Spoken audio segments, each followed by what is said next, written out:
एक बार एक शिकारी शिकार करने के लिए जंगल में पहुंचा। उसने अपने तीर पर बहुत ही खतरनाक जहर लगाया और शिकार को निशाना बना करके उसने तीर को छोड़ा, लेकिन उसका तीर चूक गया और तीर एक पेड़ पर जा लगा। वह पेड़ बहुत ही हरा भरा और बहुत सारे तोते उस पेड़ पर रहते थे। जैसे ही वह जहरीला तीर उस पेड़ पर जाकर लगा, वह पेड़ धीरे धीरे सूखने लगा और उस पेड़ पर जो भी तोते रहते थे वह एक एक करके उस पेड़ को छोड़कर जाने लगे। उस बड़े से पेड़ के कोटर में एक बहुत ही बूढ़ा तोता रहता था, जो बहुत ही धर्मात्मा और अच्छे मन का था। सभी तोते उस पेड़ को छोड़कर जाने लगे थे, लेकिन वह बूढ़ा तोता जाता था, दाना लेकर आता और उसी कोटर में आकर के बैठ जाता था, परंतु उस पेड़ को छोड़ने को तैयार नहीं था। बूढ़े तोते के साथियों ने कई बार आकर उसे समझाया कि यह पेड़ सूख रहा है और किसी दिन गिर भी जाएगा, चलो किसी और पेड़ पर चलकर रहा जाए, परंतु वह बूढ़ा तोता वहाँ से जाने को तैयार नहीं हो रहा था।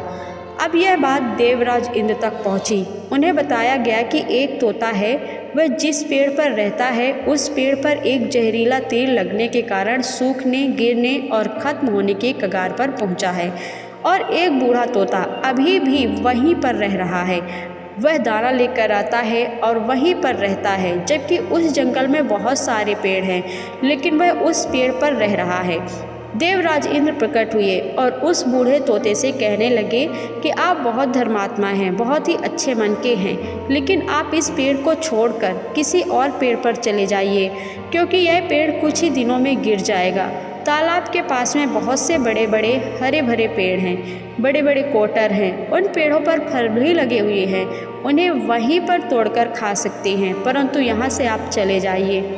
तोता बोला, माफ़ कीजिएगा, इस पेड़ ने मुझे जीवन दिया है, शिकारियों से मेरी रक्षा की है, हर मौसम में मेरे साथ रहा है, ये कोटर मेरा घर है, यहाँ पर मैं पला बढ़ा हूँ। इस पेड़ को मैं छोड़कर कैसे जा सकता हूँ? इस पर संकट आया है तो क्या मैं इसे छोड़कर चला जाऊँ? मैं ऐसा कभी नहीं कर सकता। देवराज इंद्र तोते के इस बात से बहुत ही प्रसन्न हुए।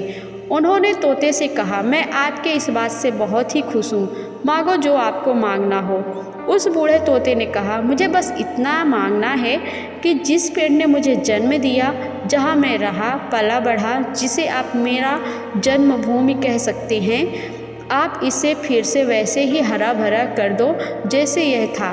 देवराज इंद्र ने अमृत से उस पेड़ को सींच दिया और पहले की तरह हरा भरा कर दिया। अब वापस से उस पेड़ पर आकर के बाकी तोते रहने लगे। वह बूढ़ा तोता कुछ समय तक जिंदा रहा और फिर उसकी मृत्यु हो गई और वह स्वर्ग में चला गया।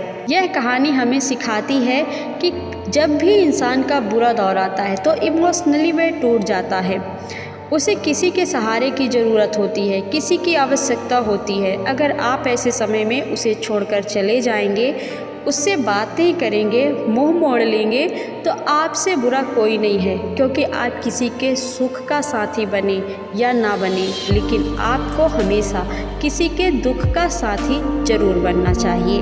धन्यवाद।